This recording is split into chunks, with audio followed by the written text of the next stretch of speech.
13.1 प्रस्तावना। भारत में अंतर्राज्यीय संबंध विवाद के विषय भी है और सहयोग के विषय भी। यह दरअसल विद्यमान संबंधों, संस्थाओं की मनोवृत्ति, नेतृत्व एवं राजनैतिक परिस्थितियों के संबंध में संवैधानिक प्रावधानों पर निर्भर करता है। भारतीय राज्यों के बीच जल व सीमा जैसे प्राकृतिक संसाधनों के बंटवारे पर विवाद है। ये विवाद अनेक अवसरों पर कई राज्यों के बीच हिंसक संघर्ष में परिणत होते हैं। उनकी विधेयता में सफलता भारतीय संघवाद की क्रियात्मकता का संकेतक होती है। इस इकाई में हम दो अथवा अधिक राज्यों को लेकर होने वाले दो प्रकार के विवादों का अध्ययन करने जा रहे हैं, यथा जल विवाद और सीमा विवाद। 13.2 जल विवाद। जल मनुष्य की सबसे महत्वपूर्ण आवश्यकताओं में से एक है। इसका बहुत से उद्देश्यों की पूर्ति हेतु प्रयोग किया जाता है, पीने के लिए, सफाई, कृषि व उद्योगों के लिए। इसकी कमी या अभाव समाज में विवादों की ओर प्रवृत्त कर सकता है। इसका असमान वितरण राज्यों के बीच संबंधों को बिगाड़ सकता है। सिंचाई के लिए कृषि में आवश्यकता से उठने वाले नल विवाद सर्वाधिक व सरकारी राजनीतिक अभिव्यक्ति रखते हैं।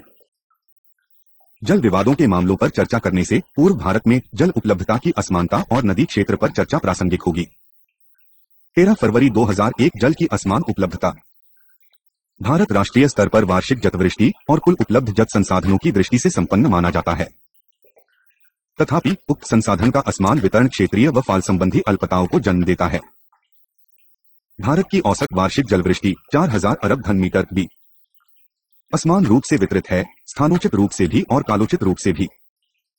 वार्षिक प्रति व्यक्ति प्रयोज्य संसाधन उपलब्धता ब्रह्मपुत्र घाटी में 18,417 घन मीटर से लेकर साबरमती नगरीय क्षेत्र में मात्र 180 घन मीटर तक की भिन्नताओं में पाई जाती है। वहां तक की गंगा नदी क्षेत्र में वार्षिक प्रति व्यक्ति जल उपलब्धता यमुना में 740 घन मीटर से लेकर गंडक में 3,379 घन मीटर तक की भिन्नताओं में पाई जाती है। वृष्टि स्तर पश्चिमी राजस्थान में 100 मिमी, वार्षिक से उत्तर पूर्वी राज्य मेघालय में 9,000 मी से भी उगार विविध रूपों में है। अपने भार मानसून मासों में होने वाली 75% जलवृष्टि और शेष 8 मासों में 1000 अरब घन मीटर अतिरिक्त के साथ भारत की नदियों 90% जल जून और नवंबर के बीच लाती है। इस प्रकार नदी प्रवाह का मात्र 10% ही जन्म सालों के दौरान उपलब्ध होता है। भारत इसीलिए विभिन्न भागों में होकर बहने वाली और अर्थव्यवस्था को कायम रखने वाली नदियों के एक अच्छे सासे जाल पर गर्व कर सकता है। 13 फरवरी 2002 नदी क्षेत्र। देश की नदियों को इस रूप में वर्गीकृत किया गया है: हिमालयी, प्रायद्वीपीय, तटीय तथा अंतः अपवाह क्षेत्रीय नदियों। हिमालयी नदियों हिम आपूर्तित हैं और वर्ष भर उच्च से मध्यम प्रवाह दर बनाए रखती है। हिमालयी जलग्रहण क्षेत्रों में भारी वार्षिक औसत जलवृष्टि स्तर उनकी प्रवाह दरों में और वृद्धि करते हैं। जून से सितंबर के मानसून मासों के दौरान इन जलग्रहण क्षेत्रों में बाढ़ आने लगती है। वर्षापूर्तित प्रायद्वीपीय नदियों का भी जलस्तर बढ़ जाता है। तटीय धाराएं खासकर पश्चिम में अल्पकालिक और प्रासंगिक होती है। अंतर्देशीय तंत्र की नदियों जो पश्चिमी राजस्थान राज्य में केंद्रित है, कुछ ही है और अल्प जलवृष्टि के रो में जोशक हो जाती है। अधिकांश नदियों विस्तृत उथली पार्टियों से होकर बहती है और बंगाल की साड़ी में गिरती हैं। विभिन्न राज्यों से होकर बढ़ने वाले सरित प्रवाहों को समझाने की एक इकाई के रूप में नदी क्षेत्र एक वैज्ञानिक अभिगम प्रदान करता है। 2000 व 20,000 वर्ग किमी के बीच वाले नदी क्षेत्र इलाकों को मझौली नदियों के वर्ग में रखा जाता है और शेष को छोटी नदियों में गिना जाता है। मुख्य नदी क्षेत्र गिनती में 13 हैं और एक समूह के रूप में वे अपने में जनसंख्या का 80% तथा कुल सरितस्राव का 85% समाविष्ट करते हैं। 3 प्रमुख नदियों यथा गंगा, ब्रह्मपुत्र और सिंधु हिमापूर्तित नदियों हैं जो हिमालय से निकलती हैं। अन्य 10 नदियों का उद्गम स्थल या तो केंद्रीय भारत में है या फिर प्रायद्वीपीय क्षेत्रों में। ये नदियों हैं गोदावरी, कृष्णा, पेन्नार, महानदी, कावेरी, नर्मदा, ताप्ती, ब्राह्मणी, माही और साचरमती। मझौले नदी क्षेत्र गिनती में 45 हैं जबकि छोटे नदी क्षेत्र 55 है। जहाँ प्रकार अपने नदी क्षेत्र स्थान पर आधारित विभिन्न राजनीतिक सीमाओं से परे बड़े से लेकर मझौटे व छोटे तक कुल 113 नदी क्षेत्र हैं। अपनी विभिन्न प्रकार की मांगों को पूरा करने के लिए भारत के विभिन्न भागों में खासकर शुष्क व अर्धशुष्क इलाकों में जलरंतु बढ़ती जरूरतों ने गत कुछ दशकों में विसात अंत नदी क्षेत्र हस्तांतरणों को बढ़ावा दिया है। तदनुसार बहुत वृहद स्तरीय जल हस्तांतरण परियोजनाओं संबद्धकृतता को संबंधी योजनाएं बनाई गई हैं और उनमें से कुछ लागू भी की गई हैं। विभिन्न राज्यों व समुदायों के बीच जलवैर भाव के मामले भी सामने आए हैं क्योंकि प्रयोगकर्ता अधिक हैं और आपूर्ति सीमित। विभिन्न राज्यों से होकर बहने वाली प्रमुख नदियों के जल को काम में लाना इसीलिए एक बड़ी ही गंभीर चिंता विषय है। बाढ़ नियंत्रण, जनावृष्टि निवारण, जल विद्युत प्रशक्ति जनन, रोजगार सृजन व पर्यावरणीय गुणवत्ता बहस के लिए एक जन मोर्चा प्रदान करते हैं, क्योंकि राज्य विभिन्न नदियों के प्रवाह को बदल देने के लिए राजनीतिक वास्तविकताओं को लेकर आपस में भिड़ जाते हैं। कृषि संबंधी विकास, द्रुत शहरीकरण, ऋचित विकास व बुनियादी सेवाओं हेतु उन्नत अभिगम के साथ साथ देश की आबादी में तीव्र वृद्धि के कारण जल हेतु मोह बढ़ी है। स्थानोचित एवं कालोचित भिन्नताएं कुछ क्षेत्रों में अल्पता को बढ़ावा देती है।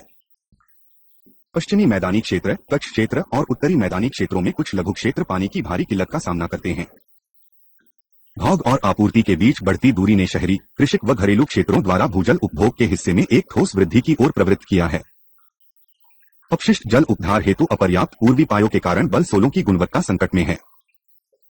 इसी कारण उपलब्धता और आपूर्ति के बीच तुक्तांग ने तटवर्ती राज्यों में गैर तटवर्ती राज्यों की और नदियों को मोड़े जाने के कारण उत्तेजन और अनुवर्ती अनबन की ओर प्रवृत्त किया है। कई जल न्यायाधिकरण बनाए गए हैं और अनेक नदी क्षेत्र विवादों में फैसले सुनाए गए हैं, परंतु समाधान एक लंबे समय से परिहार करते आ रहे हैं। कावेरी के मामले में समस्या एक सदी से भी अधिक जों की जोसड़ी है। जल के प्रयोगों के संबंध में स्थानीय स्तरों पर अनेक न्यायालयी मामले लंबित भी पड़े हैं, जिससे अनेक लोगों की आजीविका प्रभावित हो रही है। 13 फरवरी 2003 जल विवाद संबंधी राजनीति।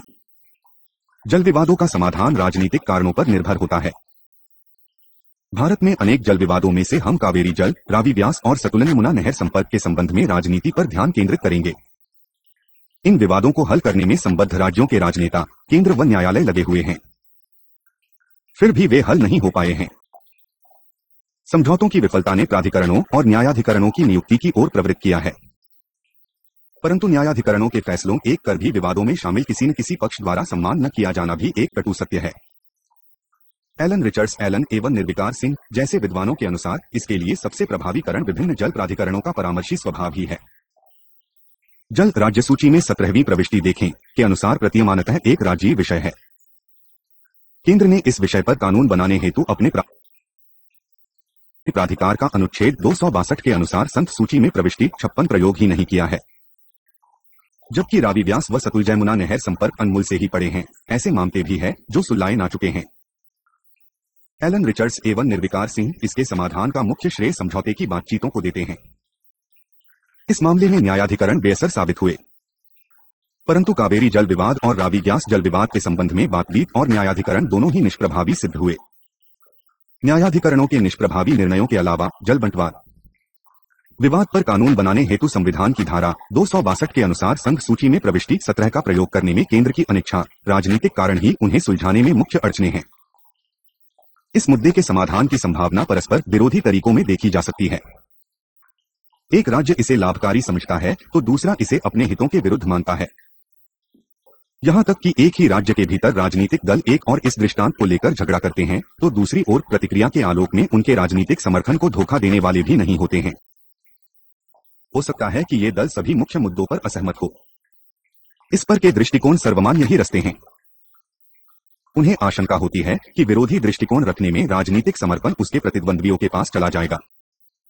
जैसा कि कुछ विद्वानों द्वारा संकेत किया गया है, इस मामले में राजनेतागण अपने राष्ट्रीय नेताओं व अदालत की सलाह एक को चुनौती दे सकते हैं।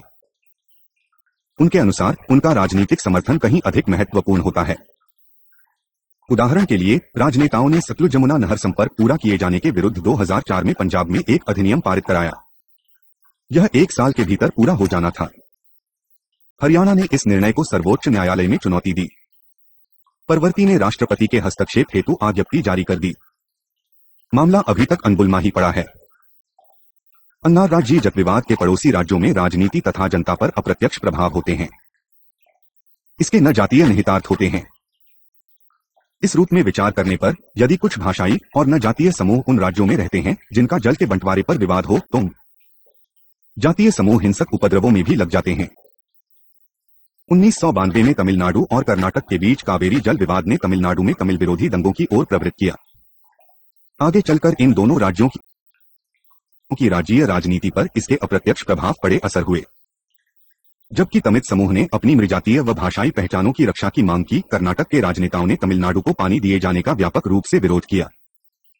उन्होंने कहा कि तमिलनाडु को दिए जाने के लिए हमारे पास कोई फालतू पानी नहीं है। 13.3 सीमा विवाद। इस इकाई में अब तक हमने देखा कि जल एक प्रमुख प्राकृतिक संसाधन कैसे और क्यों भारतीय संघ के कुछ राज्यों के बीच प्रमुख विवाद का कारण रहा है। अब हम अपने देश के कुछ राज्यों के बीच विवाद के स्रोत के रूप में क्षेत्रीय सीमाओं के विषय में पढ़ेंगे।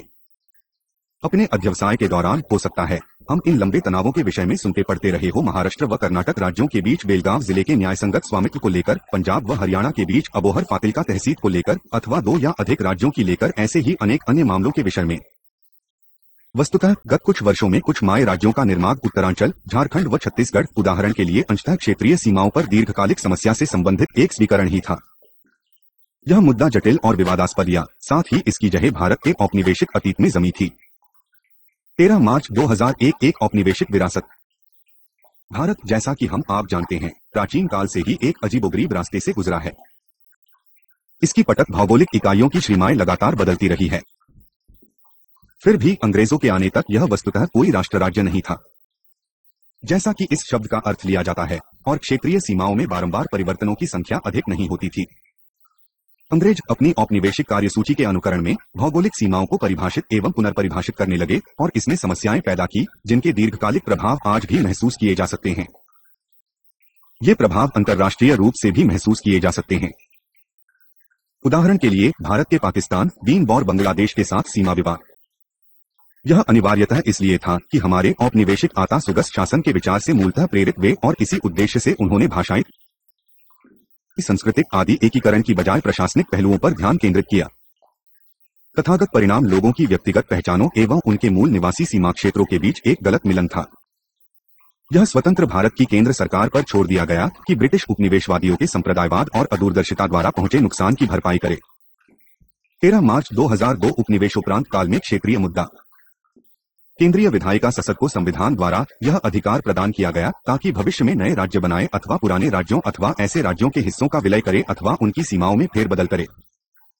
यह दिलचस्प बात है कि संविधान सभा के कार्यकाल के दौरान तक में स्वतंत्र भारत के संविधान को प्राणपित करने के लिए विशेष रूप से गठित एवं संयोजित निकाय द्वारा राज्यों के भाषाई पुनर्गठन हेतु मांगे उठाई गई भी।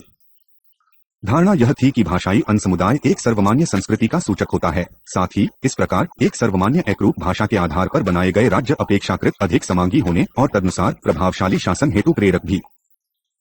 तथापि उस समय संविधान की संस्थापक निर्माताओं ने इस आधार पर एक भाषाई पुनर्विन्यास हेतु मौक़ को टाल दिया था, यह कहकर कि कहीं अभी नया बना यह देश अव्यवस्था और उपद्रव में न फांस जाए। परंतु स्वतंत्रता के पश्चात शीघ्र ही जवाहरलाल नेहरू, भारत के प्रथम प्रधानमंत्री, की सरकार ने अपनी नीति बदल दी। संभवतः उसे लगा कि इसके सिवा और कोई रास्ता नहीं है। इस प्रकार उसे एक आंध्र राज्य हेतु आंदोलन का सामना करना पड़ा। भाषाई प्रांत आयोग के अनुसार आंध्र के तटीय क्षेत्रों में सबसे पहले उठी यह मौक़ एक सनक बन चुकी थी और किसी भी तर्क का विषय बनना बंद हो गई थी। प्रथम आम चुनाव 1951 से 52 के तुरंत बाद आंध्र प्रदेश प्रांतीय कांग्रेस कमेटी के ने पृथु तेलुगुभाषी राज्य गठित किए जाने हेतु एक प्रस्ताव पारित किया। तत्कालीन मद्रास राज्य भी सामने आया और वहां की राज्य कांग्रेस समिति ने प्रस्तावित नए राज्य के गठन का समर्थन किया। प्रारंभतः नेहरू के नियंत्रण वाली केंद्र सरकार ने इस मांग को विफल करने का प्रयास किया, परंतु पोतली श्रीरामुलु, एक श्रद्धास्पद आद कांग्रेस नेता जिन्होंने आमरण अनशन किया, की मृत्यु से मामले ने तूल पकड़ा। अंततः 1953 में एक नया और पृथक आंध्र प्रदेश राज्य तत्कालीन विभाषी मद्रास राज्य के तेलुगुभाषी क्षेत्रों को काटकर बनाया गया। आंध्र के निर्माण ने राज्यों के और आगे भाषाई पुनर्गठन हेतु मांग को बढ़ावा दिया और सरकार ने पुरानी राज्य सीमाओं में फेरबदल करने व नई राज्य सीमाएं बनाने संबंधी समग्र प्रश्न पर विचार करने हेतु 1953 में एक 3 सदस्यीय राज्य पुनर्गठन आयोग बना दिया। इस आयोग ने 1955 में अपनी रिपोर्ट दी और उसकी मुख्य सिफारिश थी देश के दक्षिण में नए राज्यों का निर्माण। 1956 में राज्य पुनर्गठन अधिनियम पास हो गया। तथापि इस अधिनियम के पास होने के उपरांत ऐसा कोई नया राज्य यथार्थतः नहीं बना। जो कार्यता हुआ वह था भाषा के आधार पर अनेक पूर्व राजसी राज्यों का एकीकरण। उदाहरण के लिए आंध्र प्रदेश के नए राज्यों का बनना तत्कालीन भाग भी हैदराबाद राज्य तथा पुराने आंध्र राज्य का एक साथ उभर कर आना था। इसी प्रकार नया कर्नाटक राज्य पुराने भाग भी मैसूर राज्य और पूर्व मद्रास व बंबई राज्यों से सीमा क्षेत्रों का संलयन था। परंतु 60 के दशकों नए राज्यों के गठन की प्रक्रिया चलती रही। तदनुसार 1960 में ही बंबई राज्य को विभाजित कर नए राज्य महाराष्ट्र और गुजरात बनाए गए। इसी प्रकार 1966 में नया पंजाब राज्य बनाया गया। हम हाल के दिनों में नए राज्यों उत्तरांचल, छत्तीसगढ़ व शारसाण के गठन का पहले ही उल्लेख कर चुके हैं। माहो यह उल्लेख आवश्यक है कि इस अवधि में देश के उत्तरी पूर्वी भाग का भी एक महत्वपूर्ण पुनर्गठन हुआ। तदनुसार 1963 में नागालैंड राज्य और 1972 में मेघालय राज्य बनाए गए। नए राज्यों के गठन हेतु मांग स्वातंत्र्योत्तर भारत में थमी नहीं है। एक पृथक विदर्भ राज्य हेतु मांग महाराष्ट्र में जनसाधारण के एक प्रभावशाली वर्ग की लंबे समय से चल रही मांग है, परंतु अभी तक मानी नहीं गई है। इसी प्रकार यद्यपि एक पृथक पर्वतीय उत्तरांचल राज्य हेतु मांग फलित हुई, एक पृथक राज्य पश्चिमी उत्तर प्रदेश हरित प्रदेश हेतु एक सदृश मांग को अभी तक वैधता प्रदान नहीं हुई है। जैसा कि इरा इकाई में पहले भी उल्लेख किया गया, सीमा क्षेत्रीय पुनर्विन्यास एक जटिल विषय रहा है और जब कभी भी किसी सीमा क्षेत्र को मूर्त रूप प्रदान किया जाता है, वह हर नागरिक की आशाओं का प्रत्युत्तर नहीं होता। एक प्रमुख उदाहरण बतौर यद्यपि नवगठित आंध्र प्रदेश राज्य दक्षिण भारत के विभिन्न भागों में बिसरे तेलुगु भाषी लोगों नौ एक साथ ते आया, उक्त नव राज्य ने अपने प्रारंभ से ही एक अन्य नए राज्य तेलंगाना हेतु लंबे समय से चल रहे आंदोलन की समस्या का सामना किया है। इसी प्रकार उत्तर पूर्वी राज्यों के निर्माण ने सीमा क्षेत्रीय विवादी को हल नहीं किया है। 3 विभिन्न राज्यों को एक ही नागालैंड में लाने हेतु नागाओं की मांग ऐसे ही उदाहरणों में से एक है। चलिए महाराष्ट्र व कर्नाटक के बीच विवाद केलगांव से जुड़े एक सुपरिचित मामले पर दृष्टि डालते हैं, जो क्षेत्रीय सीमाओं के फेरबदल निर्माण के कठिन और विवादित प्रश्न पर प्रकाश डाल सकती है। 13 मार्च 2003 बेलगांव विवाद एक उदाहरण। बेलगांव जिला वर्तमान में कर्नाटक राज्य उत्तर पूर्व में स्थित है और उसकी सीमाएं महाराष्ट्र के साथ साथ गोवा से भी लगती हैं। अनुमानतः स्थानीय जनसाधारण का 20% महाराष्ट्रीय मूल का है। अतुल कोहली के दृष्टिकोण में मराठी बाहुल्य वाले क्षेत्र सासकर बेलगांव करवा कर्नाटक से महाराष्ट्र की हस्तांतरित किए जाएं अथवा न किए जाएं, इस जिले में महत्वपूर्ण राजनीतिक मुद्दों में यह मुद्दा लगातार कायम है। बेलगांव जिले पर मराठी कन्नड़ी विवाद ऐसे ही कई अन्य विवादों के सदूषण ही के जड़ पकड़ने का श्रेय सीधे सीधे स्वातंत्र्योत्तर भारत में राज्यों के भाषाई पुनर्गठन को दिया जा सकता है। बेलगांव में मराठी और कन्नड़ बोलने वालों की मिलीजुली आबादी है। महाराष्ट्र राज्य के गठन के बाद जहां कन्नड़ बोली जाती थी के क्षेत्र कर्नाटक को हस्तांतरित कर दिए गए, बल्कि कुछ मराठी भाषी क्षेत्र भी कर्नाटक को दे दिए गए। बेलगांव एक ऐसा ही जिला है जहां मराठी और कन्नड़ बोलने वालों की आबादी है। इन विस्थापित महाराष्ट्रियों के आंदोलन की अगुवाई 4 से भी अधिक दशकों से महाराष्ट्र एकीकरण समिति एम द्वारा की जा रही है। इसकी मांग है कि बेलगांव के चुनिंदा मराठी प्रभुत्व वाले क्षेत्र खासकर बेलगांव कस्बा महाराष्ट्र को हस्तांतरित किए जाएं। एम के मामले की बुनियाद 2 आधार वाक्यों पर सही है। 1 भाषा और नृजातीय राज्यों के पुनर्गठन हेतु मापदंड। 2 शिक्षा और रोजगार लास्कर सरकारी नौकरी में मराठियों के विरुद्ध तथाकथित अथवा यथातः भेदभाव। कन्नड़ियों लास्कर जो बेलगांव के निवासी है का दावा ऐतिहासिक आधार पर क्षेत्र हेतु है। मुख्य रूप से यह कि बेलगांव कस्बा हमेशा से ही एक ऐसे जिले का अभिन्न हिस्सा रहा है जो मूल्यतः कन्नड़ भाषी था।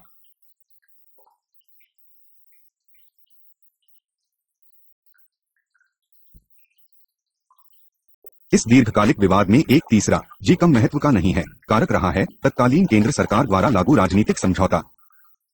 यथा पुराने हैदराबाद राज्य के कुछ कन्नड़ भाषी जिले कर्नाटक को बेलगांव दिए जाने के बढ़ाने नए आंध्र प्रदेश राज्य को दे दिए गए। तदनुसार किसी प्रेक्षक ने कटुक्ति की भाषाई आधार पर एम का दावा, ऐतिहासिक पूर्वता पर कन्नड़ियों का दावा और राजनीतिक विचारों पर आधारित राष्ट्रीय निर्णय सबने मिलकर आधारिक सांचा